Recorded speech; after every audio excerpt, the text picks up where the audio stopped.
Hello and welcome to day 2 of MSI 2025. I am so happy to be back in Canada, here in Vancouver, joined by Vedius for some play-ins lower bracket action for these two teams. It is a simple statement, win or go home. It certainly is, Azael. It is a lot on the line for both of these teams. Their tournament run, one of them will end today. The other will have an opportunity to face off in a best-of-5 against the loser of our second series of G2 versus BLG. And I will say it was quite a different experience for both of these teams. For Furia, they had a nail-biter of a series, pushing G2 to the absolute limit and falling short at the final hurdle. Whereas for GAM, while we saw moments of brilliance from them, ultimately BLG stamped their authority, and it was a very one-sided series. Yeah. The other thing that we have to consider, though, is GAM had some strong early games, and BLG was looking really good. So doesn't necessarily mean that they won't have a good shot here against Furia. But it is interesting to see that the desk, both predicting that Furia would take this, because I did feel like coming into the tournament, pre-tournament expectations were that GAM would be kind of power ranked above Furia. So they really have changed a lot of hearts and minds already due to that super close series with G2. Completely. And we were talking about it coming into this cast. One of the big things that I think really stood out from GAM was just their limited objective control in the early game. We saw it from them throughout their split as well, but they're just not a team that put a huge amount of focus on these early objectives, and at this level of competition, that can be a massive detriment, because then you kind of always find yourself forced into these fights when you don't necessarily want to be. We'll see how things change up as we immediately jump into the draft. Absolutely agree with you. I mean, it was interesting because even in the games where they were winning through bot lane, where they were ahead early, they weren't prioritizing those dragons. But as you say, that has been something that GAM has done quite a bit. They do like to play towards Kiaya. This guy, to me, is really the standout player on the team right now. Levi and him are able to make those miracles happen in the later stages of the game, but we can still see TF remaining on the ban page quite a lot. And the Vietnamese team's really well known for Nocturne. Even these days, that still does remain true. As we saw, a number of Vietnamese teams bring out the Nocturne and have a lot of success in their playoffs. Certainly true.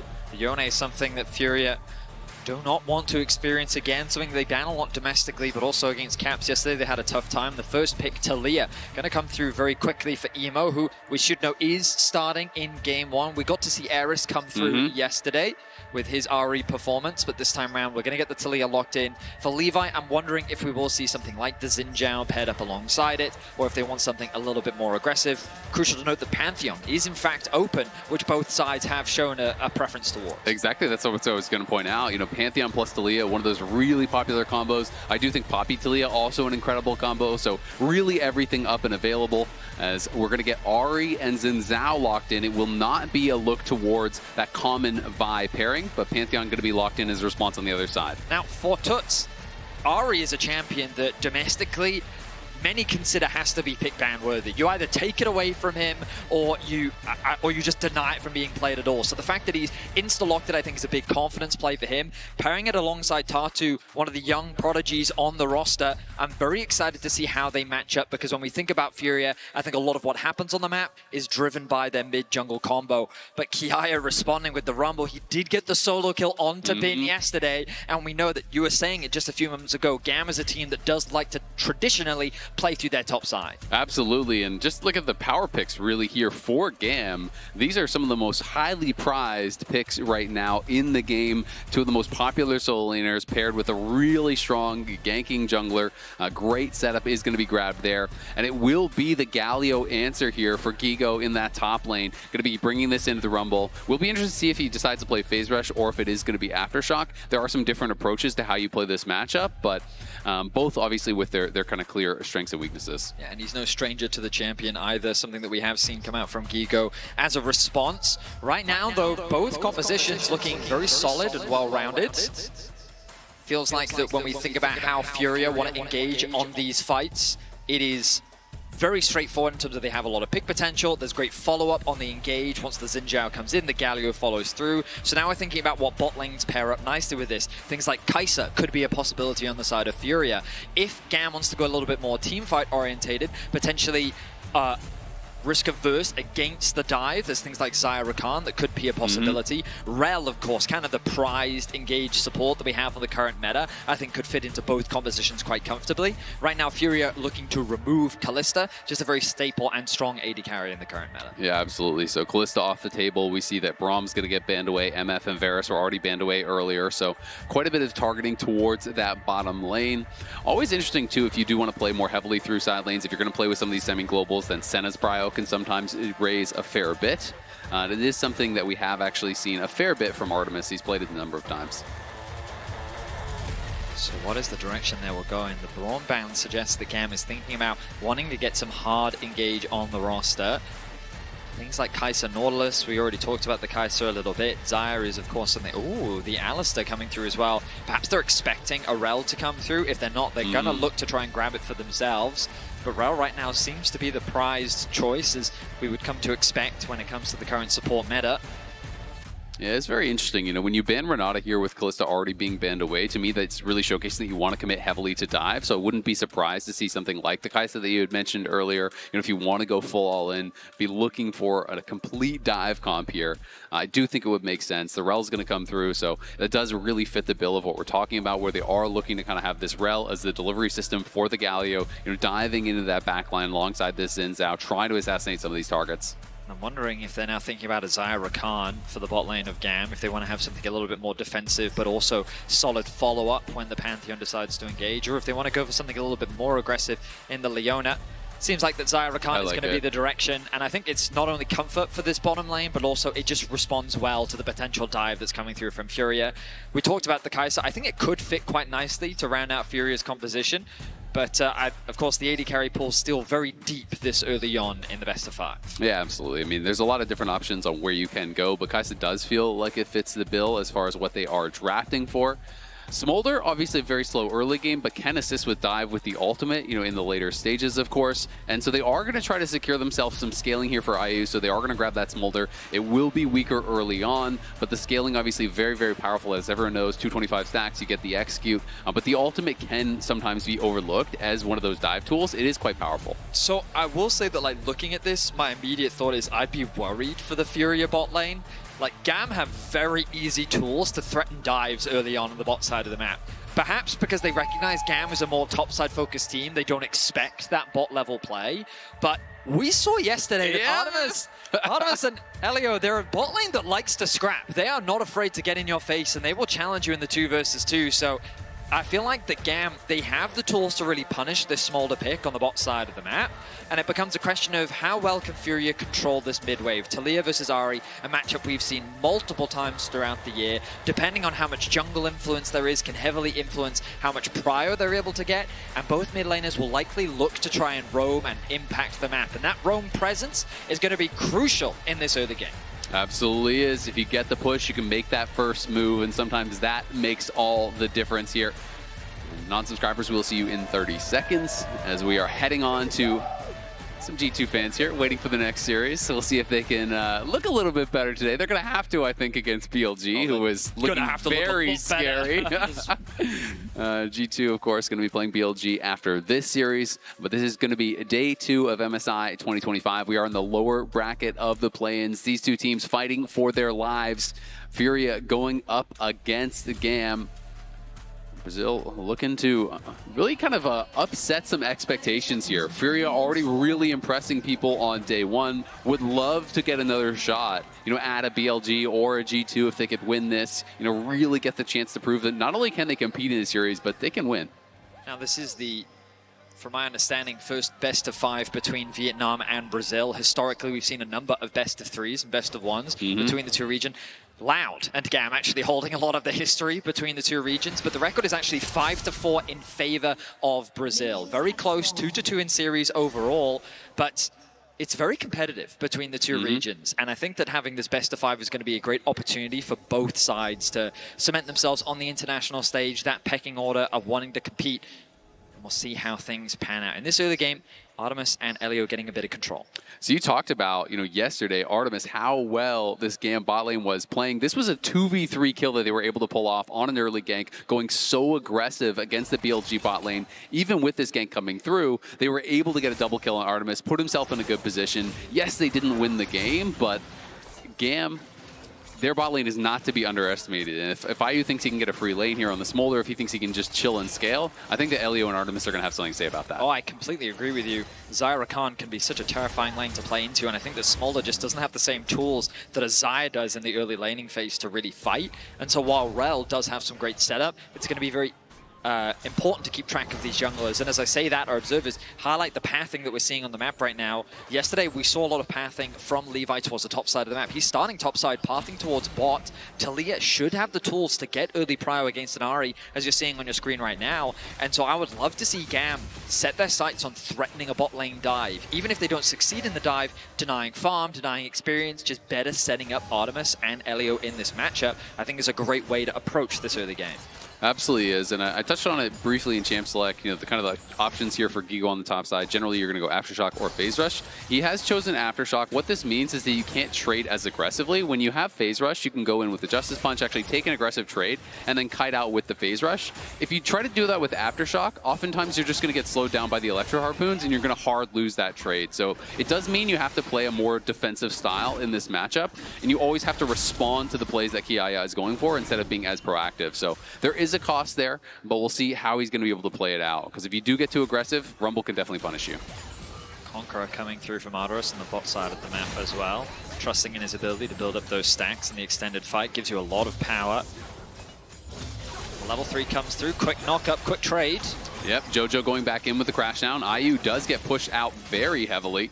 And Levi's down here. I think it is just going to be moved towards the scuttle, and he did hug the wall, so was not spotted as far as I could tell. It's good tracking. They even pinged where the ward was on their side, so nicely done there by Levi. But of course, we know that Xin Zhao's up on the top side.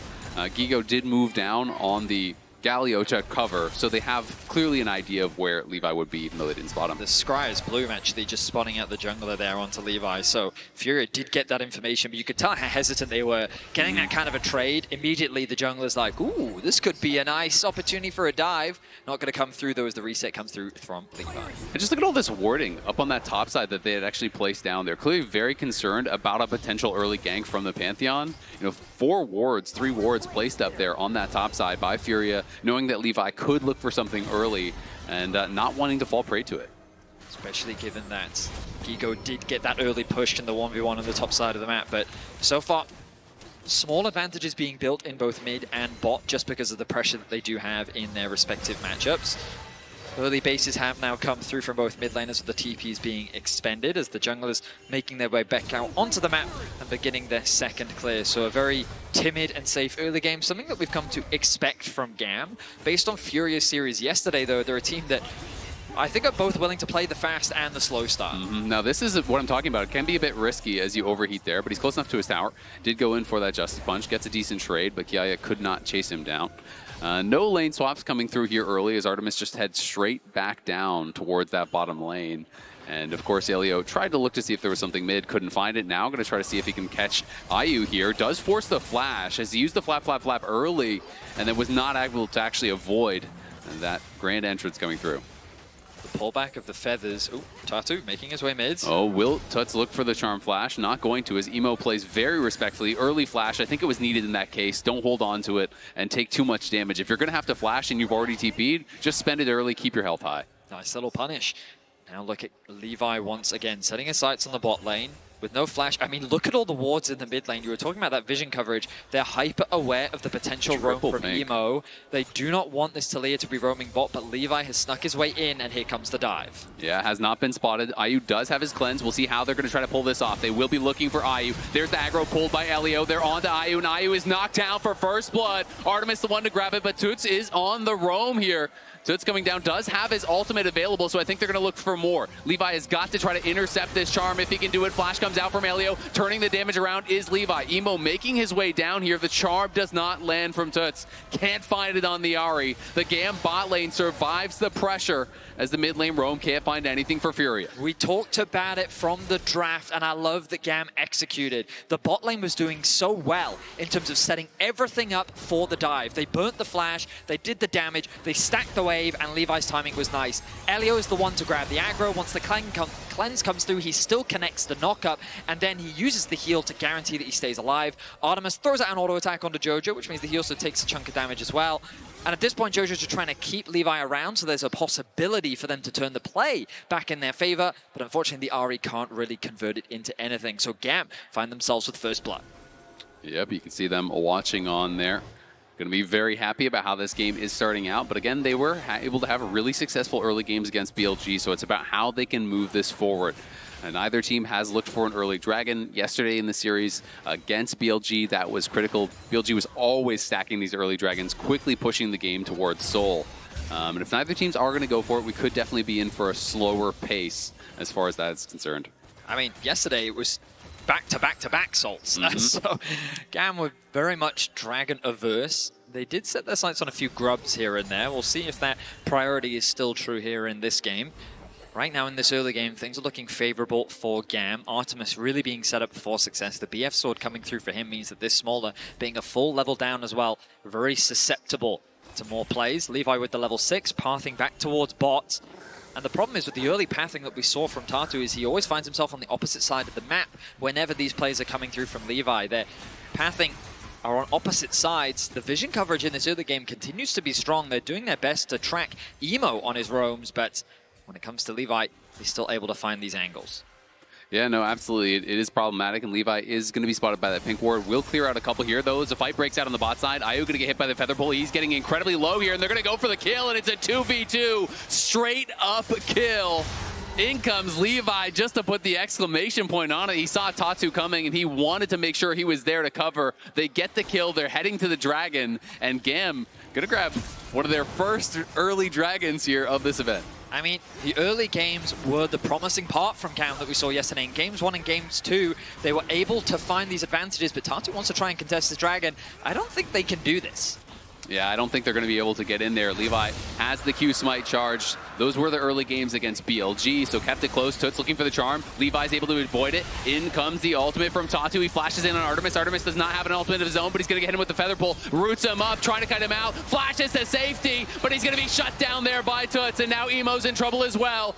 They claim the feat of warfare, but it is a couple kills grabbed back by Furia on the exit as they take down Emo and Artemis. I mean, it still ends up being a 2-for-1, and Ayu ends up getting a kill as well, so a bit of gold into his back pocket, and Toots being set up for success as he's able to find a kill of his own. Furia being able to split apart GAM was really well done, as in this situation it looked like it was just going to be a dragon, quickly converted into another kill for GAM, but Furia navigated beautifully. We look back at this play now, and we'll see that Levi and Elios set their sights onto Jojo, and Toots finds a good angle in onto the backline. So now he's doing what damage that he can. Tatu turns his attention onto Artemis. He gets isolated. Emo flashes away to try and help him, but now GAM is split up. It ends up being a 2 versus 4, and there's little that GAM can do to escape from that situation. So Furia pick up 2 kills. Yeah, at the very least, Levi able to throw a spear over the wall, gets Tatu down with that common spear, so they were able to finish off that kill. And we're back to live, and GAM gets all 3 of those grubs. So both those early objectives going the way here of GAM, and now they're only 1 objective away from actually grabbing the feats of strength, going to be able to try to get those upgraded boots.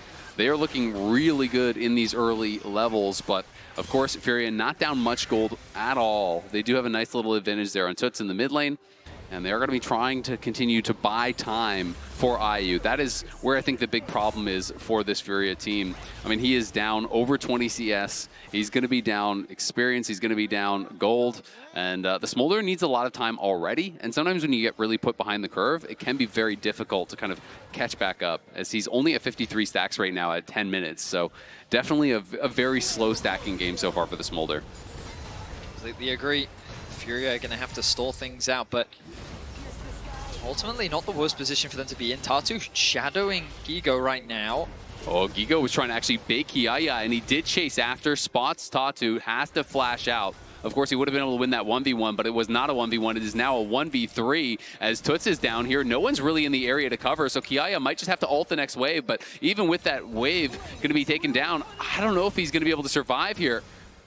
Tatu is basing, but they do cancel it. They're going to go for it. Toots is looking. They're going to be able to go in with the ulti. I don't even know if it was even needed, but they get an easy kill in the 3v1. Kiaya at least kills the wave, so the tower won't be pushed.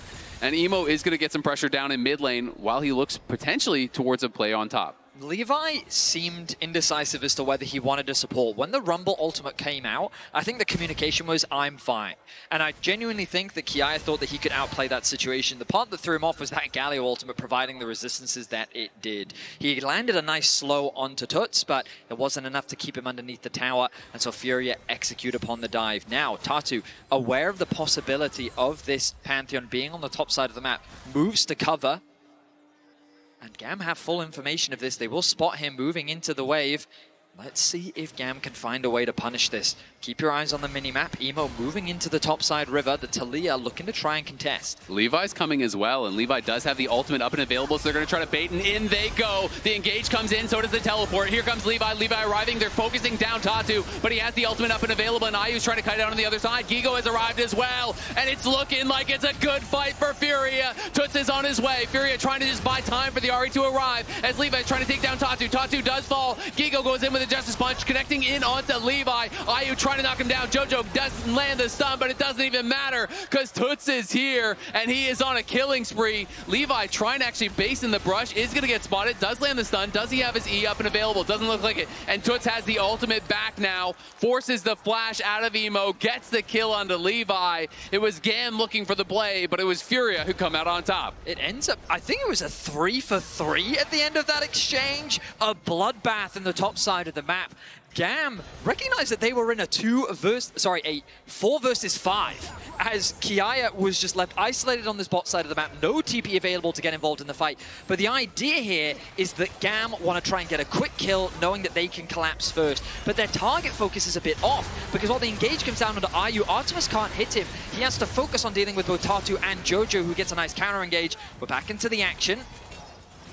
Like some skirmishing here happening around mid. But I think the biggest problem for GAM was just that, the target selection. It felt like that every single member was focusing a different person, and so it bought a lot of time for Gigo to TP in and for Toots to arrive from the mid lane into the top lane play. As I said, it was a 4v5, and the fact that it ended up being equal in kills is still good news for GAM. But yeah, a very scary situation for GAM to play in. Absolutely. Kiaya, though, farming plates in that bot side, so going to be pretty happy about that. Close now to getting that first tower. That would obviously claim them the feats of strength as well. And this next dragon that is up and available now, if GAM gets it, that's going to be the feats of strength for them too. So very close gold-wise. A lot of the advantage here for Furia is all on this Ahri. The Smolder very far behind at this point, and is going to struggle potentially in these fights. Toots, though, looking for a fight here on the top side, gets an easy solo onto Emo, and now that may just be Furia's Dragon. This is a champion that Toots is well known for, and he finds impact in the side lane. Instead of pushing top, he quickly rotates towards mid.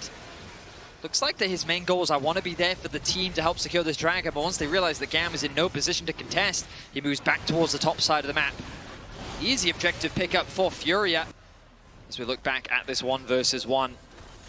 All the skills already used. Toots is able to get past the E there on the ground, and I mean, that's just easily played there by Toots, isn't it? Yeah. Just gets point blank, nails the charm. Yep. And it's such a big kill because not only is it a solo kill, not only is it extending your advantage, that is denying feats of strength, denying the possibility of that next dragon because GAM couldn't actually fight it in that 4v5. They immediately just had to back up, give it off.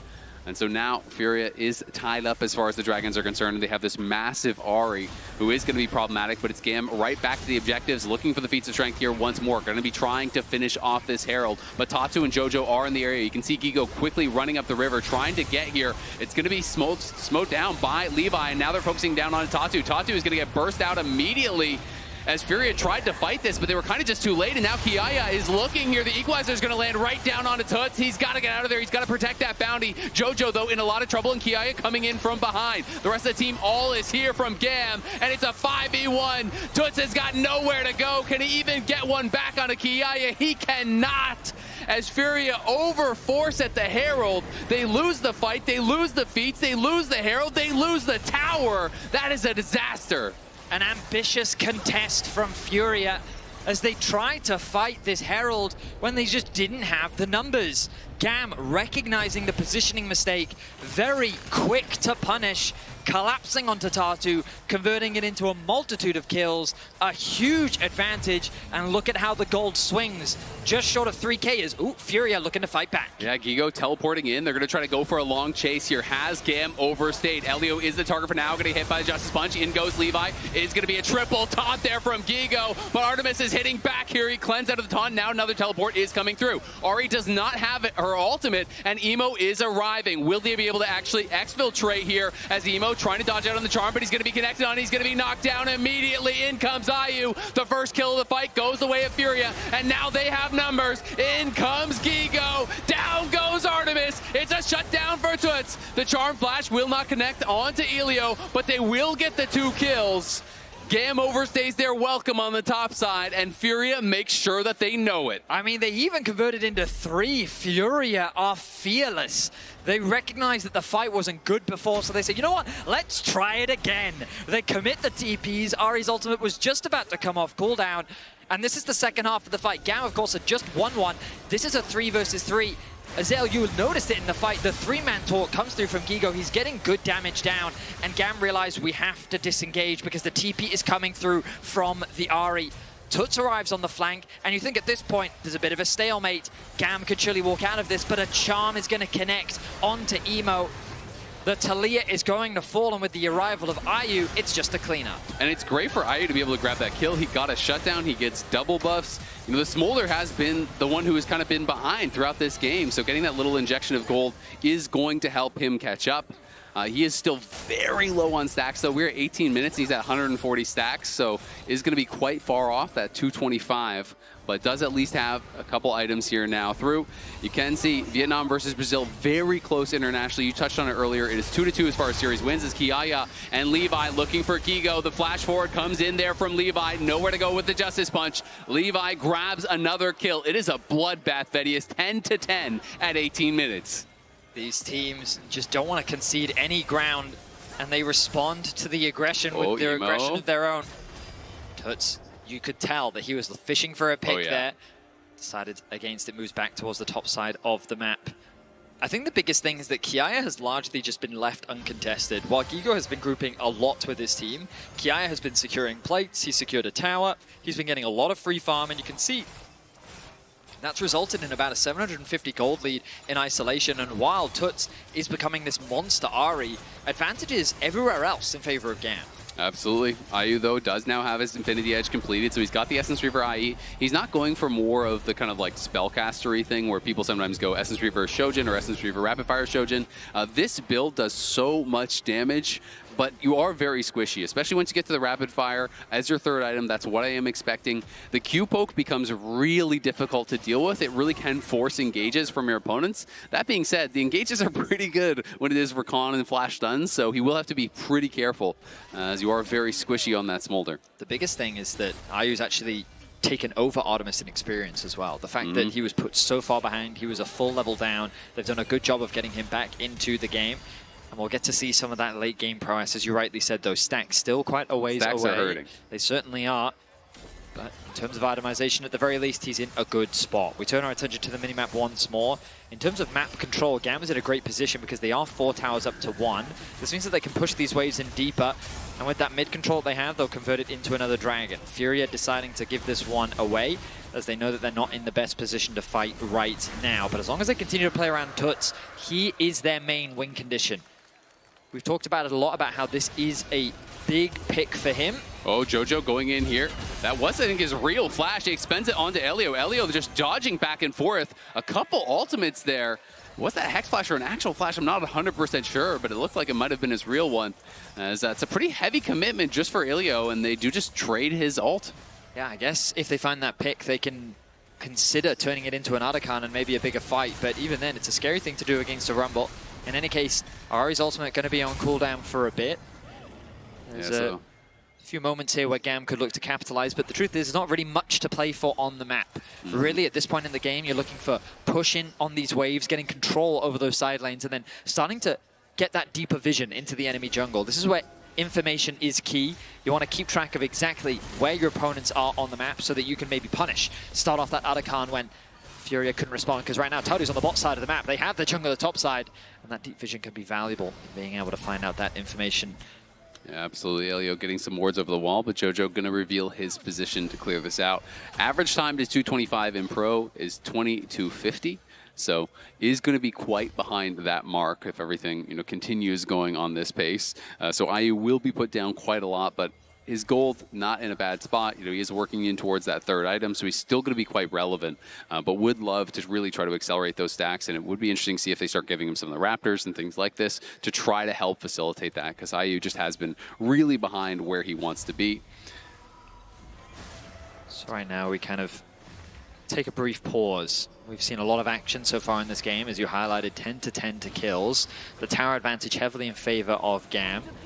And right now the next major objectives we're looking at are things like the Arakan, the Dragon spawning in about 3 minutes, and potentially the Baron in 3 minutes as well. But because there's nothing immediate on the map and neither team is super keen to force anything, I'm sure that Tatu would love to finish his second item. Gigo, same position on the top side of the map. And it's all about trying to complete that next major item that I think both teams are currently playing for. It is interesting to me that Gigo decided to go for the Riftmaker in this game. Obviously, it's very strong to get a little bit more damage out. It's good in the 1v1, but this means he's on Merctread's Hollow Radiance and he's going to be on Riftmaker. He'll have no armor whatsoever. And you look at the two most fed members on the other side, it's Levi and Artemis. They're pure physical, so Gigo may not be as tanky as he wants to in some of these fights, and we'll see if that's something that does end up getting punished, or if this extra damage that he's building for is going to be valuable. I think that's also a big reason why Tatu wants to complete that next major item. Knockup comes through from Elio. Just trying to get a little bit of chip damage in, clearing out these wards here as Furia staying in the area, realizing, you know what, this is risky. They could actually start this up, and there's 4 GAM members in the area here, so clearly could be looking for it. Yeah, really the only one showing, on wave right now, and they do see that he was around mid lane. Tatu moving out from base. They're just trying to reclaim vision as much as they can, do spend that blue orb. And now I think GAM are going to start it. They're saying, you know what, that's probably their last little tool to check easily. They are already on it here. Artemis has to be careful. He's not taking damage from that needlessly, as Furia are wrapping around. They will be spotted now as they walk by the Baron pip. This is getting incredibly low, and Emo's just going to try to block off Tatu. Tatu does have his flash, though. He's just going to walk around. It didn't quite actually pincer him, and now it's Furia on the Otacon here, and it's Jojo just buying time. Furia takes it, and in comes the Galio ultimate. From the top ring comes Gigo, smashing down with that Justice Punch. In goes Levi, though, does get a double kill, as it's actually GAM winning the fight, even though they lose the Otacon. Can they chase for more? What an odd exchange. GAM effectively leashing the Otacon for Furia. Because Kiaya chose to walk from mid lane rather than TP, GAM just didn't have the numbers. You'll notice that the Rumble so far away from the team, Furia can just walk towards GAM, force them away. They get the objective, but they overforce the fight. IU struggles to have impact outside of his ultimate because of a well-placed ulti from Kiaya. He can't get involved. Toots also zoned away, which means that Gigo commits without any proper follow-up. That means that the front line just disappears from Furia, and while the objective was lost, GAM get themselves 2 kills. Absolutely. I mean, that equalizer was so well placed from Kiaya, even though he was late, like you said. Yes, we see this big engage from Jojo and Gigo, but everyone else from the Furia side was completely zoned out. They couldn't walk past the equalizer, but a little bit unfortunate for GAM that they did lose the Otacon, so obviously that's not going to really show up on the scoreboard as far as the gold is concerned, but there is still quite a bit of combat power, experience, additional adaptive force as well. And so the game still goes on very close right now. Third Dragon going to be spawning here. GAM wanting to be looking for it, and they do find Gigo here. Gigo forced to flash immediately, does get flicked back. Tanky enough to survive for now, and does have his teleport if he feels he needs to heal up. So it's, though, is going to be looking, can't connect with the charm. Trying to maintain control over this mid lane here, as now Elio will get poked away on. Artemis just walked around to mid lane. This positioning is very awkward from GAM. It looks like that they were very committed to holding on to this mid wave. The Dragon is alive, and rather than start the objective off, they've just ceded all control. Furia have gained access into the river, but Furia, okay, now they're going to start off this objective. They have the TP on the Ahri, ready to rejoin the fight. Yeah, GAM are just not really in position for this anymore. It feels like they're going to be having to give it up whether they want to or not. They kind of gave control over the river. It's getting very low. In goes Emo, though, with the Weaver's Wall. And in comes Levi from the top. Can't actually get into any of the carries. It's a great engage from JoJo. The Galio ultimate going to get interrupted, unfortunately, though, and Galio is going to get knocked down. Tatu trying to run. Levi and Artemis piling through, knocking them down. GAM again win the fight. They lost the position around the objective, but it didn't matter because they crushed them as they're trying to take it. They've taken out the jungler, so that means that Baron might be an option. Levi, very healthy. Ayu, he's overextended in mid. Ayu could be in trouble, does have his summoners, might have to use it. Clean's going to be forced there as he will kite back, does have the 225. Charm Flash connects. Do they get Levi? They do, but Artemis looking to punish, gets the first kill. Is he going to be able to chase down and take out Ayu? The feathers fly, and it forces the flash there from Ayu. Does get one kill, but it's a 1-for-1 there in the exchange. They lost their jungler for the mid laner, Toots. And Ayu loses both of his summoners. I will say, a bit of a missed opportunity there for GAM. I think they really could have looked to force that Baron. Instead, they wanted to try and punish Ayu in the mid lane. They do get all of his summoner spells, which will be very valuable in the upcoming fight. But when we take stock of the last fight, GAM's front to back is just melting through Furia. One of the things you highlighted earlier, Azael, was this lack of armor on Gigo, and I feel like we're seeing it in action. He is just getting destroyed by Artemis whenever he looks to play in that front to back fight. The good news for Furia is they do secure the dragon. The engage, I think, comes through a little late as Tatu focuses down that objective, but it's Levi on the front line. JoJo with a fantastic engage connects onto 5, but then he just disappears. And while it looks like a promising fight, the reality is that it's just Artemis melting through everyone that's in his way, and Furia just can't quite clean up any of the kills on the back end. Yeah, I mean, JoJo keeps getting these multi-man engages, but they're not really in a position to actually follow up. This time, Gigo goes for the ultimate, immediately gets charmed up by Elio on the other side, couldn't even get it, and now it's going to be another engage here, and it's going to be a quick kill for Kiaya as they knock down JoJo over by the Baron. I think this could trigger them to just look for a start. So it is on the side, and he might have been spotted walking into this. There was a ward over the wall, and so now they are going to know that he was in that tri-brush. They clear out the ward as Tatu is going to be fighting over on the other side to try to reclaim some vision in the jungle. The Baron is started here, and Emo's on a pretty good position here from the Talia, looking to try to section them off with the Weaver's Wall. This time the Weaver's Wall will come in between. Tatu cannot get in. The Baron going to be secured here by GAM. It's actually claimed by Artemis. Combination of the feathers and the smite was enough to secure the objective. GAM now firmly in the lead here in game 1 with a 5k gold lead, and Artemis. Oh, they're looking for the play here, trying to get aggressive. Elio in some trouble, does jump back to Artemis, will be able to get out of there. But a good bit of pressure from Furia, just not there in time over by the Baron. GAM played around the vision well, just kept pushing back Furia, and they couldn't find an angle to actually get in and look for a proper steal. Gigo, though, going to be spotted out with the blue orb on the side. Looks like they want to try to potentially force a dive. Levi, though, going to preempt the play. Great charm comes through onto Levi. The equalizer, good onto JoJo. Will force them to retreat. This Fury is going to have to just walk out. Okay, well, my concern for GAM is that they've committed a lot of resources just to defend this mid tower. I think this late into the game, you can afford to lose it, but they really don't want to. And in fact, GAM are looking for a fight. Looking, he's going to flash forward. He's right in onto Toots. Here comes the Galio ultimate. They're trying to turn it around. Furia firing through, and they're going to grab the first kill. This time, Tatu takes down Elio. As Artemis is in trouble, the feathers fly. Can he actually get back? The feather pull not stopping much. Artemis forced to flash out of there as Emo now arrives. Furia just try and try and try again, and this time the fight works. I have to question GAM's game plan here, though. They have Baron. They should be setting their sights on these tier 2s, but instead they're looking for a fight without their mid laner. He wasn't available. Emo had gone back to base. This was a 4v5 that they tried to force, and Furia's like, we will happily take this. Miraculously, 30 minutes in, the mid tower stays alive. So GAM have accomplished their objective of defending their structures. Are going to be able to keep that alive, and Artemis here with his build, and we did go for LDR even though there wasn't any armor being built up, but of course it is still going to be valuable. Then he goes into BT because now he's starting to have to deal with some of this smolder poke. It does mean that his IE is going to be very late. His IE is going to be his last item of the game here, assuming it will be built up. On the other side, you can see Shield Bow just now got completed for IU, so he's going to be a lot more difficult to burst down. He's now crested 300 stacks, so that true damage burn is amping up throughout the game.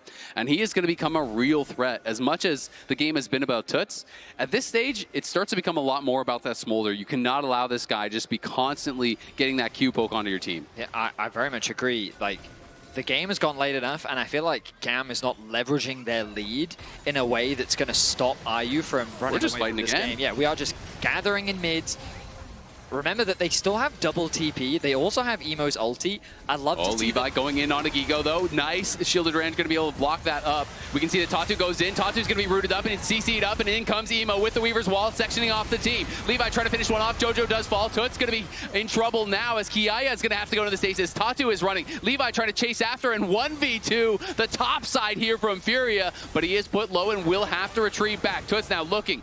Nice dodge out there from Elio on the charm. Does avoid it and keeps himself alive. GAM get one kill and gain themselves access to this dragon. This game is just bloody back and forth fighting over and over again.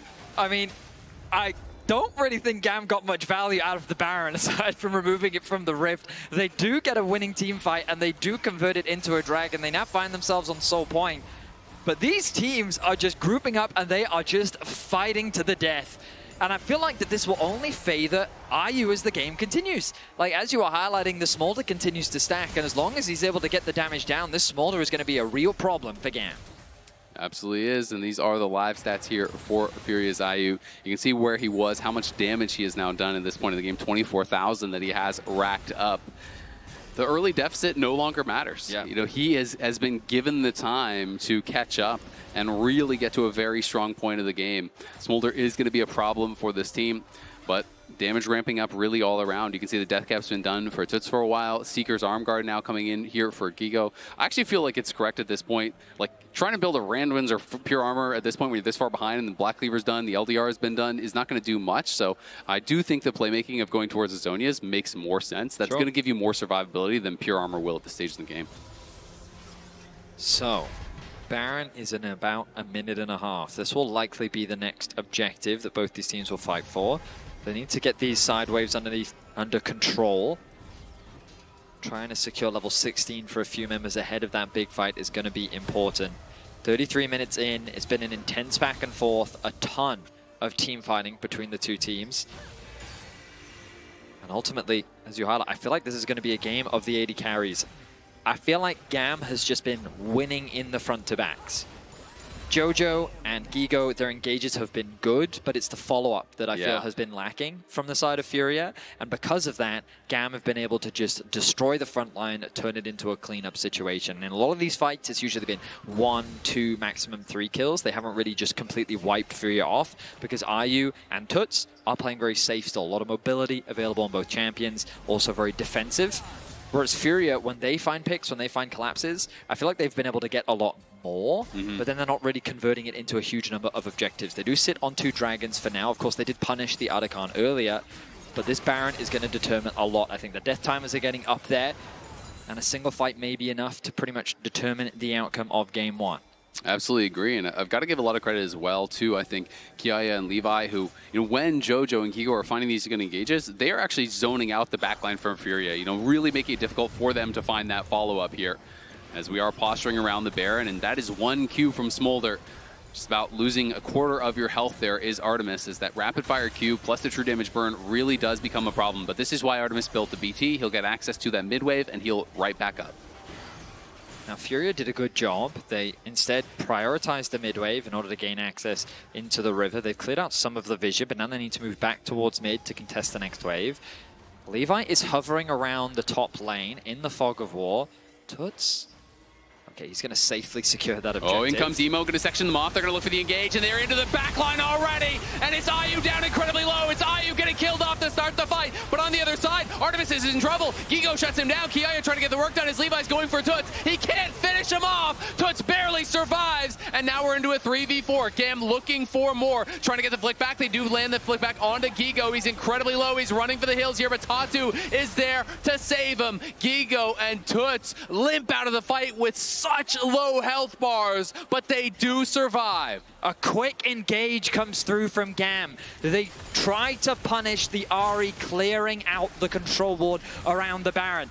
But in that choke point, even though Ayu falls first, he's able to get a huge amount of damage down thanks to the ultimate. This engage from Jojo was fantastic, clumping up 4 members. A Q still connects from the Smolder and the ultimate, which means that Artemis just melts on the backline. Levi can't get the final hit onto Toots, resulting in a 2-for-1 exchange, but no objective gained. Yeah, no objective gain, but it is just back and forth fights. You can see the stress on the coaches' faces, on the players' faces, as this one is really down to the wire. It's going to be one fight, one player that steps up in a moment that decides the game. It really is on a knife's edge here. You can see the goal difference has stayed pretty steadily in GAM's favor, but the lead not really that relevant at this point in the game. We are 10 seconds away here from this Mountain Dragon spawning. That would be Soul if GAM can claim it.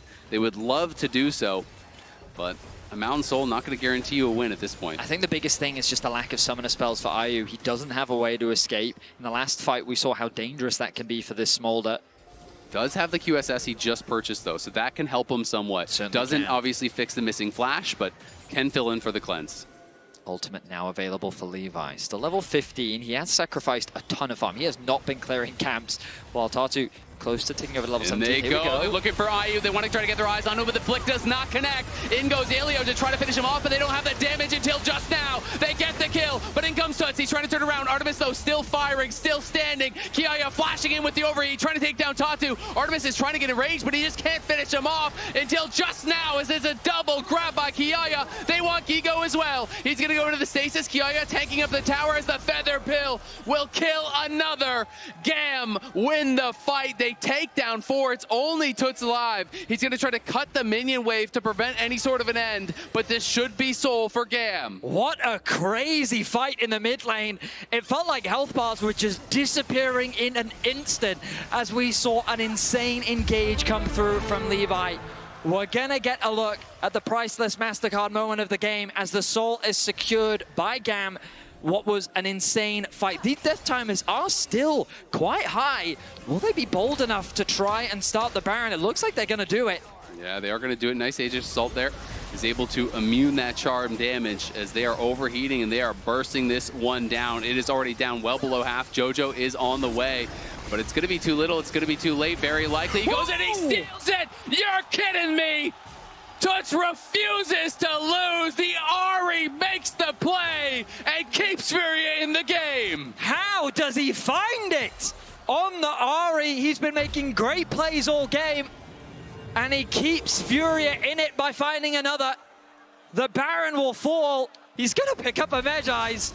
But let's look back at this engage. The charm comes through onto Levi. The engage from Elio connects onto Ayu. Damage is still fantastic, but Artemis staying alive means that in the extended exchange, having an AD carry versus not having one is what ultimately leads to GAM's success. It starts with a 2-for-2, but then Artemis working with Kiaya cleans up the fight. Then let's get an ultra slow-mo of this one. The HP gets low, they have the feathers. An early smite comes through. He tried to Q smite, but his smite was not perfectly timed with his Q. So what happens is the Comet Spear comes through, the smite lands, the Comet Spear is supposed to finish it, but it was desynced. There was a tiny, tiny gap in which the Ahri was able to steal that away. That is insane. And as we come back to live, we just saw Emo have to use his Seeker's Arm Guard. He doesn't have a Zonia, so that is now gone.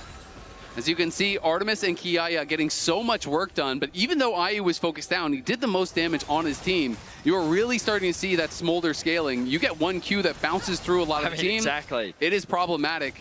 And worth noting, Artemis, he just bought a GA. So no Infinity Edge in the full build. So that is going to mean his DPS is a lot lower, but he is clearly just emphasizing survival. He is saying, you know what, if I don't get burst down, I don't need to maximize my DPS with the IE. I just need to be able to survive, utilize the BT and the shield bow to do that. Thank you for Leash indeed. We find ourselves 40 minutes in game one. We were expecting a back and forth, but I don't think we were quite expecting this. 36 kills in a 40-minute game. It's a banger, Vetty. The Baron still hasn't quite worn off. This is going to be an easy tower secured. Levi split pushing in the top lane. Gonna push that one out, needs to recall. Does Furia pick up another objective? I mean, this has to come down to an Elder, I guess, at this point. I thought that the last fight was going to be the determining factor, but we go again. We go again, and we'll see, though. I mean, if Furia can pull off a dive here, this could be a game-ending push. They do force the flash there out of Emo. Remember, he already used the Seeker's arm guard, so he doesn't have that. Now he has no flash. Emo is going to be incredibly vulnerable here, unless he can actually finish his Zhonya's off, but not sure he's going to have the gold to do it. I'm excited for this next fight. We've seen so many great engages from both supports, I feel, in this game. And it's all going to come down to the AD carry survival. And I feel like IU has definitely gotten the worst of it, but they're still both 4-4 in deaths. Yep. But this Smolder is having a really tough time when it comes to survival. He doesn't have a huge amount of peel tools. And when you've got this Pantheon and the Rakan flying at your face, there is little that you can do. He does have the Merc Scimitar, though, and he has Cleanse and Flash now. So he's going to have all of his tools up and available. But likewise, Artemis is even harder to take down. He's got Cleanse Flash, he's got GA, and he has his ultimate, of course, that's just going to give him a lot of survivability. But Toots waiting in this side lane, seeing, will someone come and claim this? Will they be able to punish them?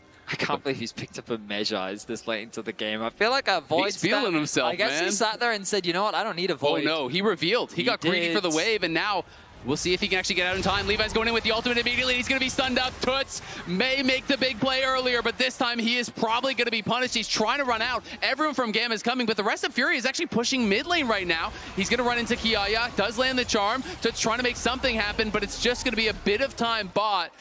Unfortunate for him, didn't realize the position he was in, revealed for the wave, and does get punished big time. That is all the stacks off the Magi's gone. It's an instant sell, and he is working now towards that Void Staff. I mean, it was something that he was not expecting. The fact that GAM was moving through the river in the fog of war to actually threaten to collapse. They had a suspicion that he was there, and they successfully find the pick. The good news for Furia is that Toots will be back alive ahead of any objective. Still a minute away until the Elder spawns. While the pressure is favorable for Furia, there isn't really much for GAM to gain. I like the fact that they did try and push. They pushed in mid, they pushed in bots, made it harder for GAM to really play off any waves. The tier 2 tower is still alive in mid. It's a tense one. It's just an Elder fight to decide the game. It really feels like, neither team is making enough progress as far as pushing the tempo on the map, taking down towers, attacking the base. So it is really just coming down to these objective fights and who can execute better in the 5v5s. GAM, very slight lead, 600 gold. Really, it's just the Mountain Soul that does matter as far as their advantages are concerned. The carries are pretty much fully kitted out at this point. Itemization not really going to make any difference. It's just so even on both sides. The contest around mid-wave. Levi has the ultimate on cooldown. Levi's going for the red buff right now. Wants to get the global red buff for his team before this fight does happen. I mean, it does mean he's available yet. Yeah, he's in a bit of a weird position. And this give, again, means Furia gets the inside track towards the objective. Elder's not one you want to try to fight for after the objective goes down, though. It is going to be terrifying if that does happen. GAM, though, trying to move in here. Levi's just going to send it. They're looking for IU. He flashes in. The cleanse comes out. IU trying to cut out. Elio flashing in. In comes the Galio ultimate to try to peel. IU is still alive. IU pops the ultimate, and he is firing, trying to turn the fight around, but IU in so much trouble. Down to 5% HP, looking for damage over the wall. No one can actually knock him down, but the rest of Furia is falling. Kiaya goes godlike. And you can say that again, the Rumble making the difference in these team fights. GAM takes the fight, and unfortunately for IU, he is basing on a ward. He's gonna get knocked down as well. They grab the Elder, they grab the kills, and the respawn timers are so long. GAM make magic happen once again. Levi throws everything and the kitchen sink at this baby dragon, and he says that you will not survive this fight. Miraculously, IU does, but he was removed, which meant that he couldn't dish out the damage, he couldn't contribute, and Artemis was left free to dish out the damage needed with Kiaya at his side. They've broken the base, they're setting their sights on the Nexus. They have to find a way to actually kill these minions off, but I don't know if GAM's gonna allow them to do it. It's up to Toots and it's up to Tatu. Toots trying to kite for his life here, but Tatu's down incredibly low, and he's gonna get burst down by the Elder. Toots cannot make it happen here. Jojo respawns, but that's not gonna matter. Kiaya goes golden just to flex on him on the Nexus. It's gonna be GAM and an absolute banger. 45 minutes in, 30 kills to their name. They take game number 1. A crazy back and forth, a violent affair in game 1.